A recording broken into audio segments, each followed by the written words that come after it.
Dans le silence profond des terres africaines, là où le fleuve murmure les secrets des ancêtres, se trouvait un village nommé Zangbeto. Un village ancien, bâti sur les traditions et sur les peurs. La nuit où Sira vint au monde, le ciel devint rouge comme le feu. Le vent se leva soudainement et la foudre frappa un vieux baobab au cœur du village. Les anciens se regardèrent, inquiets. « Cet enfant porte un signe », murmurèrent-ils. « Un signe que nous n'aurions jamais dû voir. » Sa mère mourut à l'accouchement, et ce jour-là, le village décida que Sira serait la malédiction vivante. Sira grandit seule. Les enfants s'éloignèrent d'elle. Les femmes la pointaient du doigt. Les hommes évitaient son regard. Chaque malheur, une récolte perdue, une maladie, une mort soudaine, tout était mis sur son dos. Ne t'approche pas d'elle. Elle attire les esprits. Sira apprit à marcher dans l'ombre, à parler peu, à pleurer en silence. Un seul garçon osait rester près d'elle. Il s'appelait Kamal, jeune forgeron du village. Ses mains façonnaient le fer, mais son cœur, lui, voyait au-delà des peurs. « Pourquoi reste-t-il loin de toi ?» lui demanda-t-il un jour. Sira baissa les yeux. « Parce qu'il pense que je suis maudite. » Kamal sourit doucement. « Moi, je vois seulement quelqu'un qui souffre. » Ce jour-là, Sira sentit pour la première fois qu'elle existait vraiment. Les années passèrent. L'amitié devint attachement, et l'attachement devint amour. Mais aimer Sira était dangereux. Quand Kamal déclara publiquement son intention de l'épouser, le village entra en colère. Le chef frappa le sol de son bâton.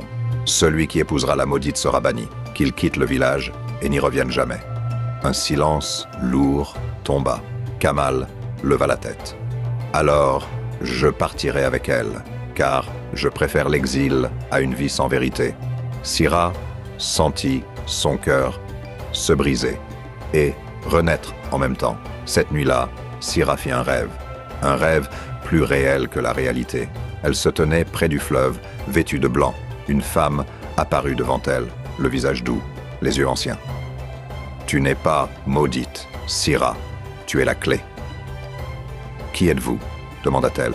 « Je suis celle qui t'a donné la vie et la vérité que l'on t'a volée. » Piquet.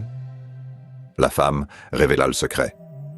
Sira était la fille cachée d'un ancien roi, assassiné pour le pouvoir. Sa naissance avait été dissimulée et la peur avait été transformée en malédiction. Le village a menti pour oublier. Sira se réveilla en larmes. Le lendemain, une grande cérémonie rassembla tout le village. Les tambours battaient lentement. Sira s'avança, le cœur tremblant, mais la voix ferme. « Vous m'avez appelée maudite, mais aujourd'hui, je viens avec la vérité. » Elle raconta tout. Le silence tomba. Un ancien s'avança, les yeux remplis de larmes. Il reconnut le symbole gravé sur le collier de Sira. « C'est le signe royal. Nous avons menti. » Le chef tomba à genoux. Sira ne demanda ni vengeance, ni trône. Elle dit simplement « Je veux aimer sans être rejetée. Je veux vivre sans être jugée. » Le village pleura. Kamal prit sa main. Les tambours changèrent de rythme. La malédiction venait de mourir. Depuis ce jour, Sira ne fut plus l'enfant maudite. Elle devint celle qui a révélé la vérité. Et le village apprit une leçon qu'il n'oubliera jamais. Morale. Parfois, ce que nous appelons malédiction n'est que la vérité que nous refusons de regarder. Et l'amour est la lumière qui révèle tout.